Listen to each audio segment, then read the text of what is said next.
The Clear Signal with Steve Fisher.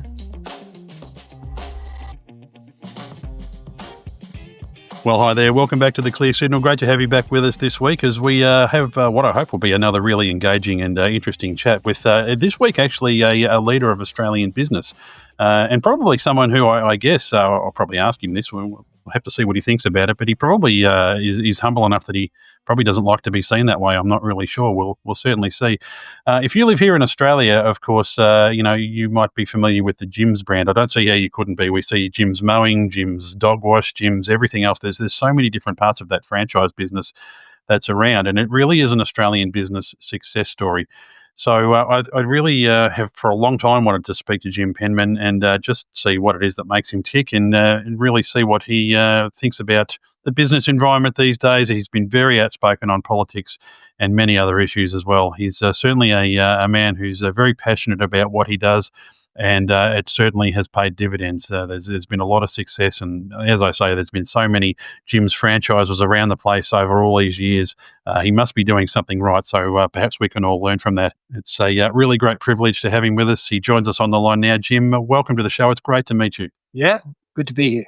Now, Jim, Jim's Group, it started in 1989, and it's really been a success story, I think primarily in franchising, if nothing else. I wonder when you started into the franchising model here, I would have thought, probably thinking back to that time, that it was probably mostly the domain of fast food restaurants and the like, but going into something like mowing franchises and home services seemed to me to be a really departure from the norm at that time. That must have been a big decision to take.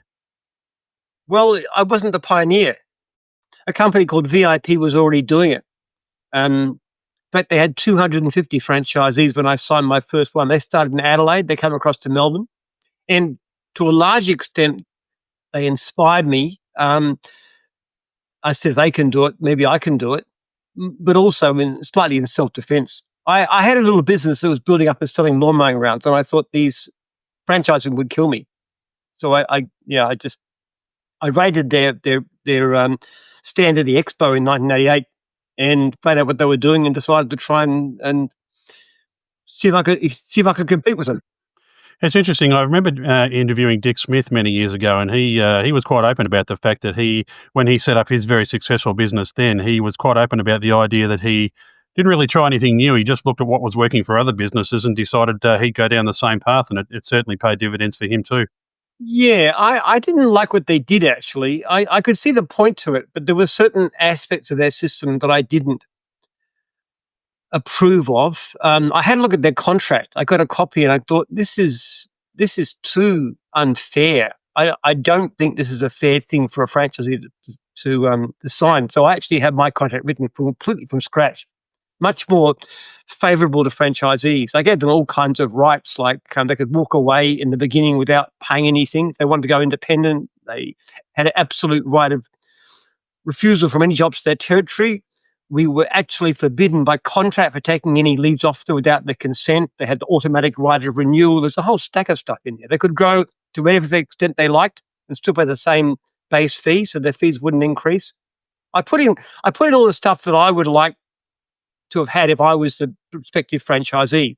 So I had a different vision for it. And the other thing I was determined to, I didn't want franchisees to fail. So VIP had no selection system at all. They still don't, actually. But I said, I'm not going to take anybody on that I think is going to fail. So I would interview them and I would troll them on the road. I go with good people. If they didn't do well, I wouldn't take them. So I did want it differently.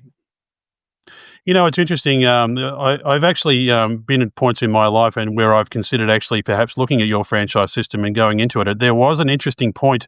I just speak from personal experience here. I was looking at buying a franchise for my son, who's in the turf industry and was looking for new opportunities at the time. And one of the things I really appreciated about your representative that came to my house that day was he was really honest about the prospects of how that would work, the way my son had his finances set up at that time. And he was honest enough to say, I don't think this is the right time for you. And I found that honesty really refreshing in business. I mean, he could have just as easily have said, yeah, take our money and go. But that's not what happened. And I think that's something that really makes your business model stand out. Yeah, quite proper. We had a case a few years back where a a lady approached me about a problem with the contract that was being prepared. And I found out that she was buying a franchise on behalf of her son, who is in his early 20s. And she said, because he can't find a job. And I said, we're not going to sell you a franchise. That's outrageous. Because I didn't say it to her. I said, no, because that's a recipe for failure. You're providing the money. He can't find a job. That is a guaranteed failure.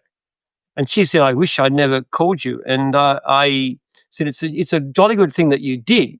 You said, what do I do? He's got no work. And I said, why don't I get him to go out on the road with a couple of my guys in the area who need workers, which is pretty common in our industry, and see how he goes. He went out a couple of guys. He was hopeless, absolutely hopeless.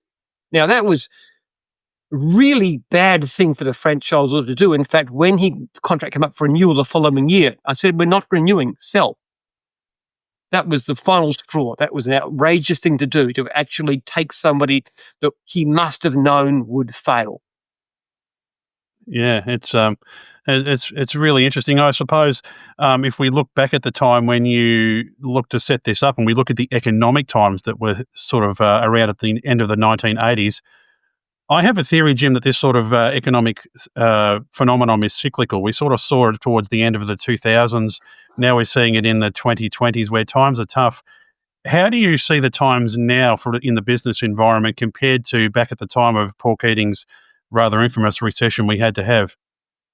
Well, we loved the recession you had to have because our problem is not finding clients, it's finding franchisees. We grew from 1,000 to 1,400 in a single year. We have never grown that fast before or since. And that was because times are bad. Like, we do a lot better in New Zealand than Australia, because the New Zealand economy is terrible. So even though I personally want my fellow Australians to be prosperous, and I vote for the party I think will achieve that, which by hint is not the Labor Party, from our point of view, it'd probably best if the Greens came to power, because then the economy would be so bad that everybody would have to join a franchise to make a living. That certainly is pragmatism. They were tough times at the end of the 1980s. We'd come through a boom time. Things were very prosperous. I think back to those times. I was in my late teens back then, and I remember my father was in the earth-moving game at the time, and business sort of dried up. And I remember anytime Paul Keating, the Prime Minister at the time, would come on the television, my father would get very agitated because times were very tough. What that forced him to do, and I guess what it forced you to do, was look for new opportunities. And I suppose tough times is when that sort of drive in a lot of people comes out. Yeah. Well, we actually find it a lot easier in recent years in terms of clients, even though the economy lately isn't that great. Because our complaint rate has dropped so dramatically over the years, over the decade, for various innovations like our survey system, as measurable complaints have gone down to a fraction of their former level, so the leads have risen.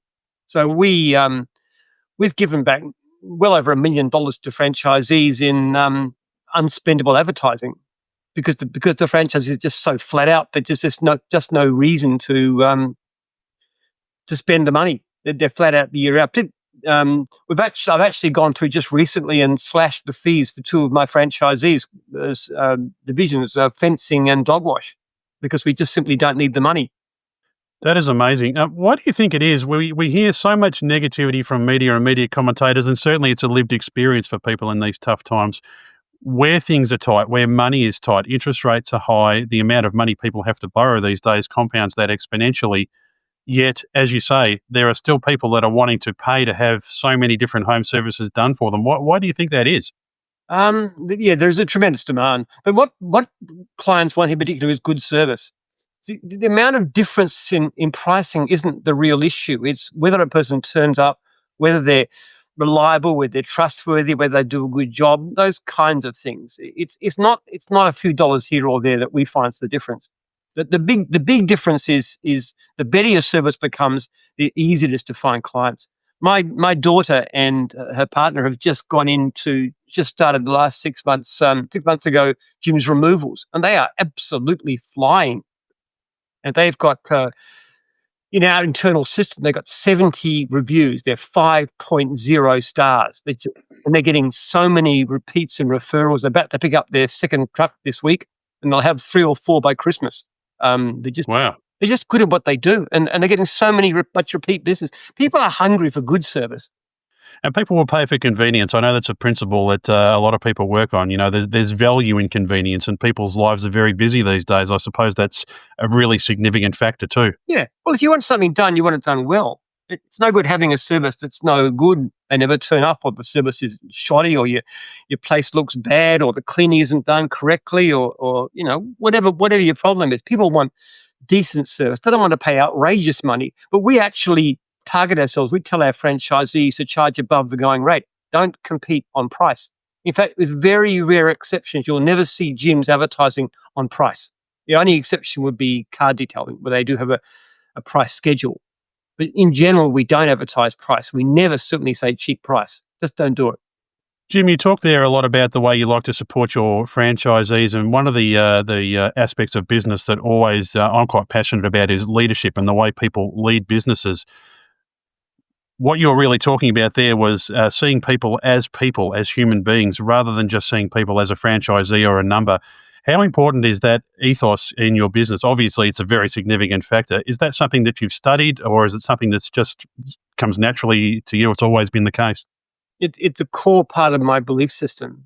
I started from the idea I wanted my franchisees to be successful. That's why I wasn't going to take anybody I thought might fail. Basically, what we say is we only take people we're convinced will succeed. We've got a 3-part thing I had right from the beginning. Our first priority is the welfare of franchisees. We're also passionate about customer service. We sign only franchisees and franchisors we are convinced will succeed. That's the idea behind it. I stay very close to my franchisees. I personally attend training. I give 2 talks. I try and greet everybody at least once during that training. I write to them after 1 month and ask them how they're going, and really, and I also give my direct email and phone number to every franchisee, everyone, and repeatedly invite them to contact me. And they do actually, generally several a day will contact me about something.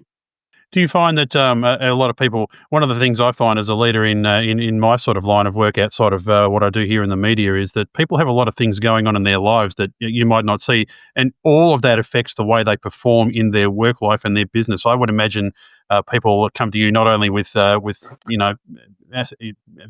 business problems, but also problems that might have an impact on their business, which I suppose in a way could potentially have an impact on your brand as a whole. So that's something that you would have to certainly manage and certainly help people walk through. We're very concerned about mental health. It's probably the number one charity. All the money fundraising we do, like we support Men's Sheds, for example. That's for men's mental health, those kinds of things, or Beyond Blue. We do a lot for our franchisees. First of all, a lot of what we do as a franchisor is designed to maintain relationships. For example, we have meetings which are supposed to be held 8 times a year. That means they get together, ideally have a meal, and they get to talk to each other and build relationship. The franchisor is not only there to take calls, but should ring the franchisee at least monthly, ideally weekly, especially in the beginning, and contact with them and see how they're going. So not just accept it, but actively go out and do it. We also have franchisee mentors who are not paid, who are available to talk to franchisees. All of our franchisors are trained, including myself, I might say, in dealing with mental health issues. We have a free, on the phone, psychologists available to give psychological help and counselling. We send out fridge magnets with all the contact details. We just do everything we can to try and help them with mental health. It's a really wonderful thing, and I think a lot of businesses could really learn from that where, sometimes people just feel like they're a number or whatever. I've spoken to a number of my local gyms around my area that I've, bumped into over the years. They all speak praises of the way of your leadership style. So I think that really speaks volumes. And I suppose there was a time that was quite challenging recently, of course, here in Victoria particularly, where that sort of leadership style of yours really came to the fore. And I think in a more public forum, when you took the decision to really speak out over the lockdowns around the pandemic and all that sort of stuff, that must have been a big decision to make for you. Or really was it, given your ethos? No, it wasn't a decision. No. It was so outrageous what the state government of Victoria did. It was just terrible. And there was so obviously no reason. Their own guidelines set out a few days previously at the weekend. It was like 4 days of very careful and sensible regulations about public health, including, shutting down restaurants and this kind of thing too, fair enough. But individual contractors working by themselves were allowed to.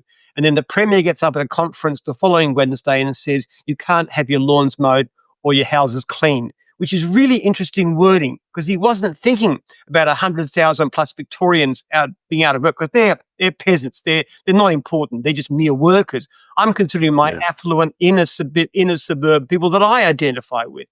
Well, frankly, I don't identify with your affluence, but I identify with my people. And it was absolutely outrageous. And he had no health advice whatsoever because we took him to court to challenge it. He said, what was your health advice? And the answer was, we don't have to tell you.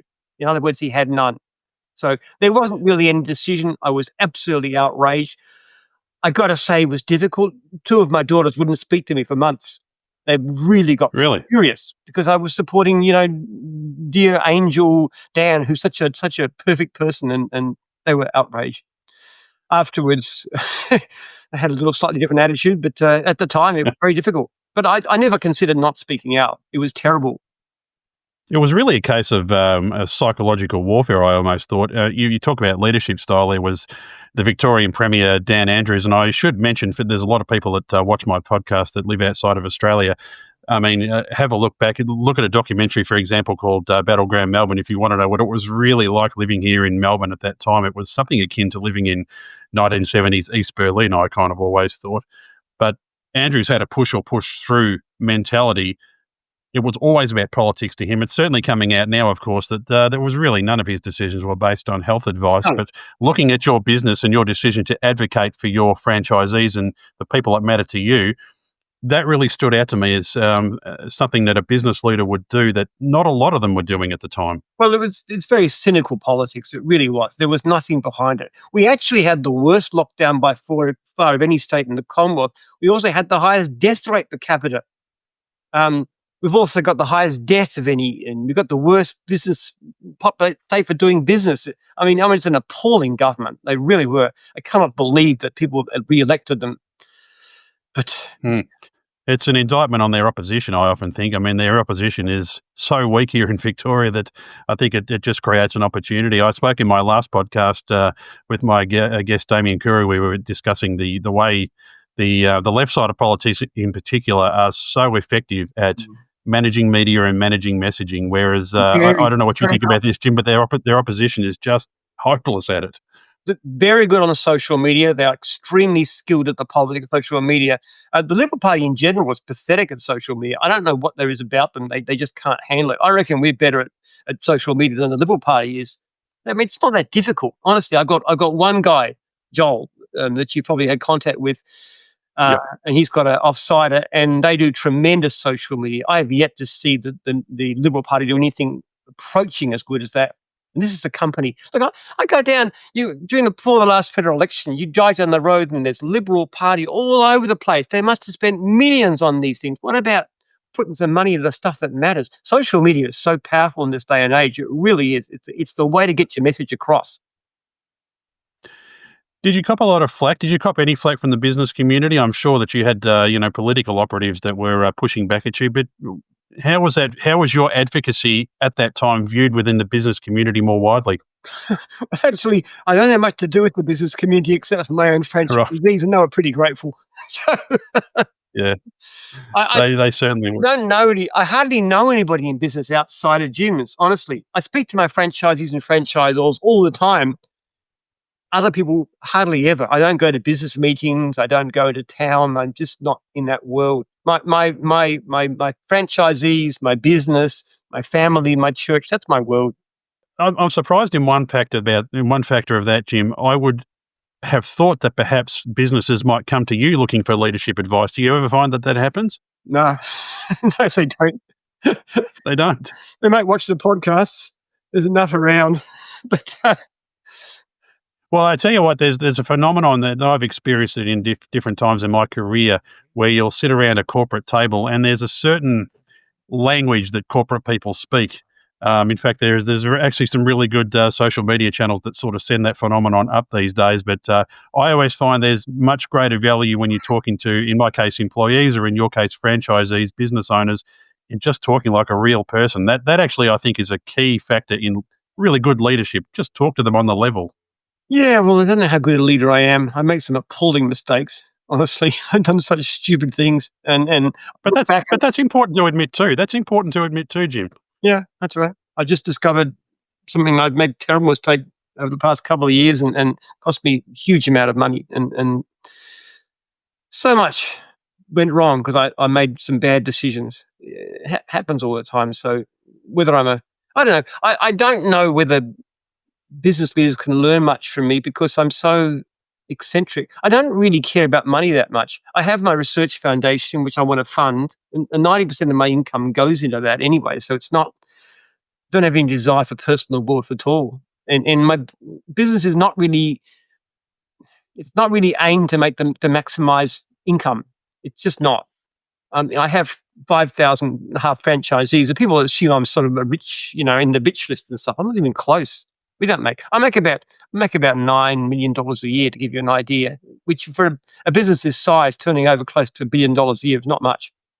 Those are big figures. I wonder though, Jim. Just thinking back, one of the central themes I wanted to explore with you today is just comparing the way things were back in the late 80s compared to now.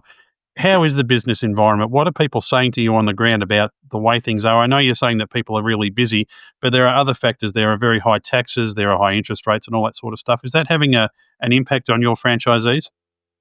Not really. There are more complaints about lack of work than there were, say, 12 months ago. So the post-COVID era, even during COVID and when we were allowed to work, and the post-COVID era has been pretty good for us. It's gone off the boiler, but most of my franchises are fairly busy still. I don't think taxes is such a problem though when you're a franchisee because there's so many. Uh, Being self-employed, you can do all kinds of things, like you declare your motor vehicle expenses, part of your housing, your electricity, your phone costs. Obviously, you can split income with your wife. And that's not to talk about people collecting cash, which we never, never, never approve of or encourage in any way. But we know quite well that some people do it. So I don't think changes in government. What I find government is a problem is not so much at the franchisee level as at our level. The franchising code is becoming a strangling octopus. The disclosure documents are outrageously complicated and restricting, and it's brutal in what you have to do. So just as an example, all right, let me tell you, we've got a franchisee who, given a contract, has to wait 2 weeks, and the end of that to sign the contract and start. So they've got no income. In that contract, they realize they need a different entity. Okay. Now, what we'd like to do is to start them, but you can't do that. What you've got to do is to get them to sign a new contract and wait another 2 weeks. This is a family being without work for 4 weeks. Now, that's just one of a maze of problems and issues that arise because of what the code causes us to do. We have this extraordinary disclosure document, which is hugely thick. Now, I asked a group of more than 100 trainees recently who's read it. Not one of them has actually read this thing. In fact, most lawyers can't understand it. The only gift that it does, it's a wonderful gift for lawyers. It's a feeding frenzy for them. And also, if you are a brutal, unscrupulous franchisor, it's fantastic because all you got to do is to bury it somewhere in this mass of words that nobody ever reads. Anything that you want to put in, knowing that it's hidden from plain sight. That's the only thing it's good for. And there's so much other garbage that goes on. There's very simple ways of making franchising ethical, which I've talked about years. Get every franchisee to answer a survey every year about how good their franchisor is, are they looked after, and have that publicly posted and make every franchisor pay for it by an independent agency and display it to every potential franchisee. Now, that gesture would do more good than all the disclosure documents and garbage. But that's not the way the government says, no, the more lawyers make money, the happier we are. And they don't give us stuff about franchisees in practice. Unless And that's the thing. every franchisee is a trained lawyer with 20 years of commercial law experience, which is about what they seem to assume. It really seems to me, and you hear this complaint a lot in business, is that the politicians that make these rules, that make these laws, they don't seem to really live in the real world, do they? They No. don't really seem to understand that bringing in more regulation, just in the end, it can stifle business. Right? They might be genuinely looking to fix a perceived problem, but they don't often look at the Yeah. flow-on effects or the ramifications of some of these laws. This applies to everything. This applies to occupational license. It applies to housing. For example, let's compare Melbourne with Houston, Texas, which is very similar kinds of cities, similar kind of economic situation. But Houston has very, very relaxed zoning laws. We have quite strict. Now, our average in Australian dollars, the average Houston, the median Houston home price is just over $500,000 Australian. Melbourne and Sydney, double that. Why? Zoning laws and ridiculous things. My wife's a developer. You want to develop a building, it takes months and months and months and months to get the permissions through and all the permits and everything you have to do. It's so difficult, so complicated. And everybody says, well, okay, that's okay. What if it costs the builder $50,000? That just take that. It's away from their fat profit margin. No, it doesn't. It just comes onto the price of the property. And that's why housing is unaffordable. It's government that makes housing unaffordable. It's forced up the price of housing. So people who are rich, people who got money, see their property, and including myself, I might say, their property goes up and up and up and up in value all the time.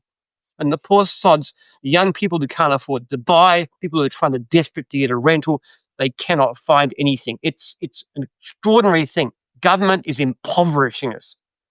Our public service is grossly inefficient and overmanned. There are far too many public servants. They are so inefficient that they're enforcing laws that have no sense. If we cut the public service by 2/3, which I estimate you could easily do, and do all the things you need to do to have clean air, you could actually give every Australian family tens of thousands of dollars a year. That's how much it costs us. It's interesting you mentioned Houston, Jim. I'll actually be there in about 3 weeks from now. And I have lived in the United States, and one of the things you find over there is much more of a can-do attitude when it comes to business, I find. That really goes in line with what you're saying there. Here, it always seems to get kludged up in a lot of regulation and bureaucracy. Over there, generally speaking, I know it's a broad sweeping statement, and maybe some of my American viewers might dispute this, but I find it's a much more business-friendly environment there, generally speaking. Well, it depends on the state, though. If you're talking about Texas, yes. If you're talking about California or San Francisco, absolutely not. They're worse than us. No, true. Yeah. The Greens are in control in there. I mean, the actual price is in San Francisco. The average price, median house price, is way over what they are even in Sydney or Melbourne. It's obscene. Ordinary people can't afford to live in there. Ordinary people are leaving California in droves, despite the buoyant economy, moving to places like Texas where houses are affordable. It's outrageous. Government is such an enemy. The way it's run, it's such an enemy of ordinary people. It impoverishes everybody. And Texas, I'm a bit biased towards Texas, Jim. I've got to tell you, I used to live not far from there, and I reckon it's an awesome place. I love it there. But I suppose that leads on to a question about politics. We talk about all the problems that politicians create for us. I suppose when we look at opportunities, people might say, well, why don't you step up into politics? And people have said that to me over the time too. I did see on your website a reference to Jim's party. Have you advanced that at all? Would you really want to step into that arena, do you think? Yeah, I have had vague thoughts of setting up a Yimby party to fight the next Victorian state election. I don't particularly want to be in politics myself, but the housing crisis seems such an appalling issue. It causes so much suffering amongst the poor in society. And as a Christian, as a human being, I have to recognize that. My children are okay in a sense. What happens is when they get to stage, they want to have children, I give them $1 million to buy a house. But how many people have got fathers who are multimillionaires? Great if you have, but what about the rest? But even then, they were looking, a couple of my kids were looking to rent a place, and they turned up and there's like 40 people trying to rent one apartment. I even offered to give the landlord a year's rent in advance, and they still couldn't get it. It's just terrible. The rental situation here in Victoria, just as an aside, and a lot of this is actually directly due to the tax regime that's come out. I have owned investment properties in this state now. I'm kind of glad I don't. And it's actually affecting my son at the moment. His rent is going up because of supply and demand, but landlords are being forced out of the Victorian market at the moment by the high tax regime primarily. And this is not helping supply and demand, which is forcing rent up, and the problem just rolls on. It makes it very difficult for young people to save for a house of their own. It's not just tax, it's also the way that the law has become more and more biased towards, and it's easier to understand politically, a lot more tenants than landlords. So, making it harder and harder for landlords to make a living sounds fantastic from the point of view of a tenant. But what they don't understand is the more you punish and penalise landlords, the fewer rental properties you have and the higher the prices. Now, what they haven't done yet, but Melbourne becoming, is they'll start freezing rents, which has been done in some of the lefty cities in the US. And that's disastrous because that means that it becomes virtually impossible for anybody below who's not wealthy to rent a place. It's a terrible move. Yes. And all you need to do is to make housing affordable. Expensive housing is terrible. It impoverishes everybody because it means that people can't move to the places where the jobs are, where the best paying jobs are. It stops people rising in social mobility. It stops people moving. It causes an increase in homelessness. That's why there's so many homeless places like Melbourne, but even worse in San Francisco. The more you use rigid government controls to force up the price of housing, the more people you have living and dying in the streets. And that's a terribly dangerous place to be. Why do we accept this? And then they say, oh, no, let's tax people further. Let's have government-funded housing. But that's not a solution. Why not let the market do the job? The market's eager to do the job. All you've got to do is to stop restricting us. And create the right environment. Yep. I live on a 5-acre property, let me tell you. And this is 5 minutes from a station, from shops, from employment. You could basically walk there almost, 5 minutes drive away. You cannot divide below 5 acres. Why? There's nothing wrong with it. Why can't you have 20 families living or 30 families living in this land? Why should it be left just to me? And then what you do is you put up the land tax, you relax the zoning, you put up the land tax, and all these properties are subdivided and developed, and people can afford houses, and young families can afford to buy, instead of being stuck with these fantastic mortgages for years and years and years, and they're impoverished so they can't afford to have children. It's such a terrible idea. YIMBY I'm passionate about YIMBY. I really am. We've got to be able to say, yes, we want affordable housing. Let's have the government stop getting in the way. And you can look at the other areas too. You think about taxis. Okay, for years the government said we're going to restrict the number of taxis. Why? Better service. Okay, garbage. As soon as Uber and Lyft come in and get past the monopoly, what do you have? Better service, lower prices. So the government spent years, they spent decades, all these regulations about medallions, and they did two things. Gave us worse service and higher prices. Is that really what we pay taxes to the government for? Here's all my tax money, government. Now, make sure I have to pay more to get poorer services.